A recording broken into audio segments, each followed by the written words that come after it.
Hey guys, Jengar here. Welcome to today's realistic review in which we are taking a look at the Swedish J26 sitting at 4.3 battle rating in rank 4.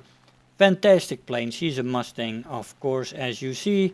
But which Mustang is it? Well, I've looked at it and the stat card is identical to the stat cards of the D10 and the D20, the premium Mustangs in the American line. It's not similar to the D30, it's not similar to the D5, so it's probably a D10 or a D30 in the flight model, and she's a fantastic plane, of course, a great boom and zoomer plane that is very good from up high. You just need to get her there with a little bit of side climbing, because as she does have a good climb rate, she is not the best climber out there at this battle rating. So you got to be a little bit patient, and if you are, then the Mustangs are monsters from altitude. We flew the D30 the other day as well with a squadron battle. You will see some teamwork in there in that video. It was from a few days ago, so if you want to check that, do. But after this video, of course. This is a D10 or a D20. Let's see, the maximum speeds in this plane at sea level without WEP is 568 kilometers an hour. With WEP, without WEP, and 587 with WEP, and at 4500 meters still go up to 517 without WEP and 523 with WEP, and finally at 6500 meters you can take her to 472 without WEP and 490 with WEP. Those speeds are very good. It is a fast plane at all altitudes, and she's very competitive with those speeds. In a straight line, you'll be able to catch up, you'll be able to escape. This plane is a fast plane, unless of course you get dove on from above by something that's also fast, then you need some time to wind up. So it's always important to have some altitude below you in a Mustang. Even though the energy retention and the acceleration are competitive as well. But this is a rule that goes for almost any plane. But the Mustangs, you need to wind them up a little bit, get them on altitude, and then they're almost unstoppable. And that is fine. That is very fine to have. You could also have seen this in the teamwork video that I made the other day on the D30. A few days ago that video came out where we turned around the 4 versus 12 match. That was the D30. This plane is a D10 or a D20, also fantastic, of course. So the top speed in a dive, let's have a look at that. 858 kilometers an hour before she redlines, and 900 plus before she rips apart. Now I went to 10k altitude, I dove down, and I came to 900 kilometers an hour. It did not rip yet, it crashed into the ground. I tried it again from 11k, same result, just... it is very difficult to get the top speed with WEP in a almost a straight line down, in a little bit of an angle. It doesn't really matter. It is difficult to get this plane to rip. I think it's almost impossible, really, to reach the rip speed. Maybe with maneuvers at those speeds you can rip something off, but it's gonna be difficult. I found it also still very good in the elevator control at that speed, and you could easily pull out of the dive, so there's very little compression in this plane. When looking at the control stiffening, I only found a little bit of a tick that I noticed at 750 kilometers an hour, but the roll rate stayed very functional, and that makes this plane an ideal boom and zoomer. This is one of the best planes as it comes to compression in the game so far that I've checked, because these control stiffening numbers lie really late in the dive, and it is only very minor what it does in compression. So yeah, fantastic plane, and very good to get guns on target in a high speed dive. One of the best, I would say. The stall speed in this plane is 145 kilometers an hour, which is actually quite decent. Very nice in the vertical. The energy fighting in this plane is also quite good actually. Firepower in the plane is very good. You have 6 12.7mm Akan M/45 machine guns. It's probably just the Browning machine guns with a Swedish name, because otherwise the Swedish would have put in the 13.2s, right? You would wager. I would assume that because those guns are still quite a bit better than 50 cals. Although 50 cals are still, in my opinion, the second best machine gun in the game since the introduction of the Swedish 13.2mm machine gun. But the ammo loads in this plane, in the outer two pairs are 270 rounds per gun, and the inner pair is 500 rounds per gun. So you do have quite a bit longer ammo on that inner pair with the 500 rounds, but it's only 250 cals that are shooting by then. You also have two 50 kilogram bombs that you can put on the plane. Not much ground pounding in this Swedish Mustang. So firepower very good, with an ammo load that's great, especially for that inner pair. You can last a long time with those guns.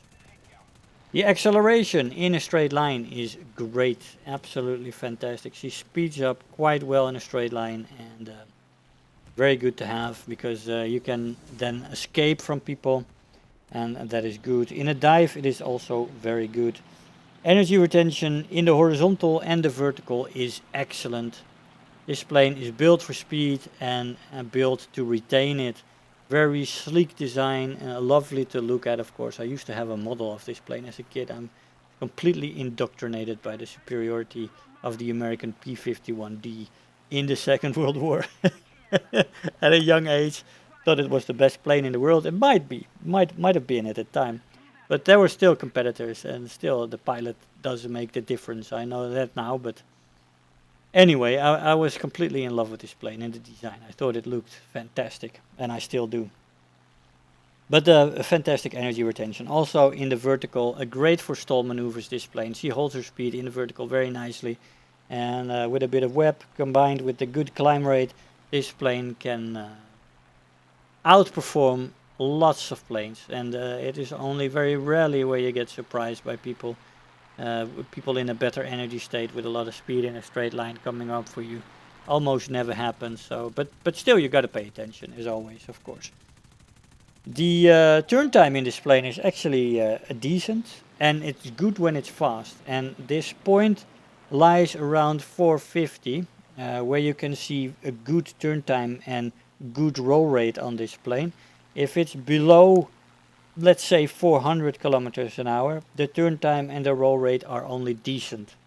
Nothing more than that. But when you go faster, 450, 550, 650, up to 700, you have good roll rate. And so it is almost like the faster she goes, the better she gets, this plane. But you have to know this. And the flaps rip off at 690 kilometers an hour, which is very, very high. Actually fantastic to have such high flap rippage. Only very late does it come on. And with the flaps and high speed, you can definitely make a difference in this plane. And you will have a very surprising first 2 to 3 turns in this plane. After that, you go to decent, because you will have dropped below 400. And then you got to be careful against more specialized turners. But overall, very nice to fly with this plane, because you can definitely surprise people with those first few turns at high speeds. Maneuverability then is overall decent to good, and that depends on how fast you are. If you're fast, you're good in maneuverability. If you're a little bit slower, then you're only decent. Overheating in this plane is present, but it is definitely manageable. But you got to be a little bit careful, because it doesn't cool off too quickly. It doesn't cool off instantly when you go off of the web. So yeah, don't go with amber into a turn fight. That's a general rule for fighters, but especially for this plane. Durability in the plane is also decent. It can take a hit or two, but it's not super fantastic. Now, what is a problem with this plane, and I've been notified that everything in the American line, all the Ds have this problem as well for the Americans, is the rudder problem. Now, there seems to be a little bit of a problem with the rudder, and that is, I don't know exactly when this was introduced, but I didn't remember it. It didn't used to be this way. And that makes it that in the final approach, when you're on high speeds and you're trying to make final adjustment, this rudder problem kicks in and you make some weird maneuvers, often making you miss your shots. Now, in this case, I didn't lead enough. But in a few cases that you just saw here, I missed my shots because of this rudder thing. I started to notice it we started to check it, and yeah, it's definitely a problem in the plane. It makes the end part of your dive a little bit more frustrating in the Mustang, where it used to be a smooth sailing in this plane and a fantastic experience, the boom and zooming. Now, especially above about 700, 650, 700, you have this problem with the rudder, and it's not nice. It's not nice. It makes you miss shots, and it makes you drag out confrontations like this, where I should have already killed a few people and thinned the numbers. But unfortunately, it is the way it is, and it's the way it is, unfortunately. Anyway, this plane, how to fly it, how to handle it. Well, she's a boom and zoomer in the first place. And this plane, of course, as all American planes, were designed for teamwork.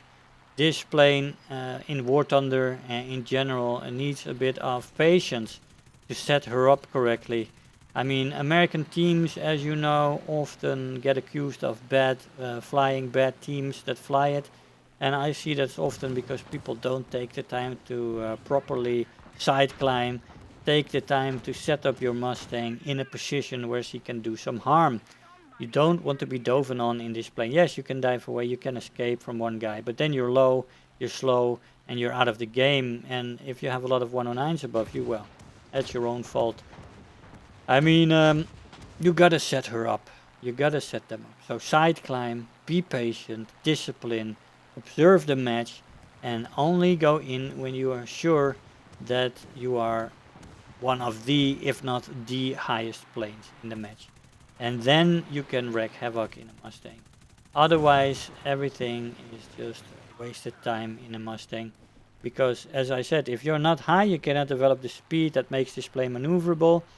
And if you're low and you have some speed, you will lose it quickly against boom and zooming 109 or 190. And you're in trouble then, because once you drop below 400, you're not maneuverable anymore either.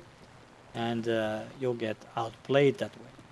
So be patient, get up to altitude, start boom and zooming, and once you get up high, you work your way down. You can also energy fight in this plane. She does that very nicely as well. She's very good at stall maneuvers and such energy maneuvers that it is a joy to fly this plane, switching between boom and zooming and energy fighting. And the nice surprise that you can have when you're on higher speeds in this plane, and where you can surprise people with the first few turns, where this plane is actually quite good in the maneuverability, and that is always very nice to have. So you have a lot of stuff to work with in the Mustang. She's a fantastic plane, and she proves that every time and time again. Of course, it happens when you're flying solo and you go up into a good match with 190s and 109s, that you get caught all alone at altitude against a few guys that also climbed. This happens. Can be quite frustrating, but a lot of the time having a few teammates around does help. But flying this plane alone, I used to fly them alone all the time.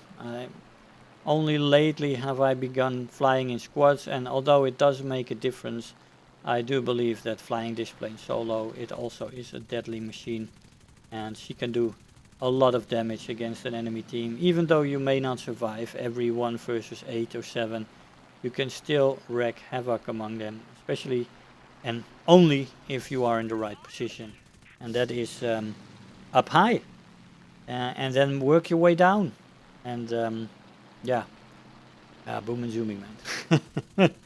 It requires discipline, but it can be very satisfying.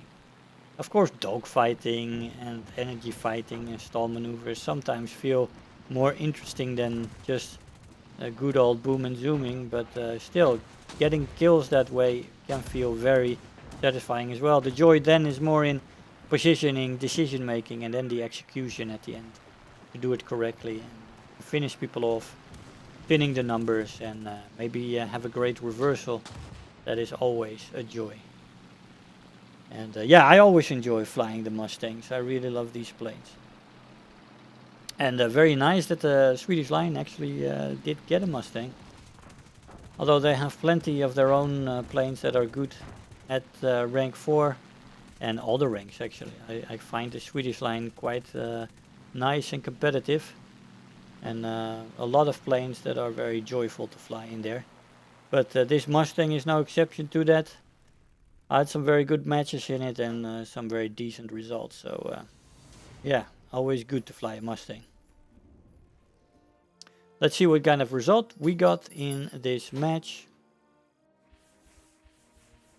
We've got Survivor, the best squad, Terror of the Sky, a battle victory completion, 16,000 research points and 91,000 Silver Lions. Hey guys, so here we are after the match. Now this J26 is absolutely worth it. It's a very good plane. The rudder problem can cause a problem here and there with final approaches that end up messed up. The 4.3 battle rating is an extra step up, so in the grind maybe the J21A1 is a better option. But still, if you like the Mustangs and you want to get used to a little bit higher level of boom and zooming, then this plane is definitely a good thing to do that in. And if you look at the rank 5 vehicles, the first one are the same flight model as the J21s, only then jet versions. So maybe you want to stick in those things as long as possible, just to get used for the jets when you finally get there. But this Mustang is a great little thing in the tree, and it's definitely worth a visit and trying to spade it, especially if you haven't flown any other Mustangs yet. Guys, I hope you enjoyed the video. I want to thank you all for watching, and I'll see you guys next time. Bye bye. If you're new here, make sure to hit the subscribe button, become part of this community. If you are already a subscriber, don't forget to like the video, do leave me a comment, and if you really feel like helping out today, make sure to share the video with your friends and let them know about the channel.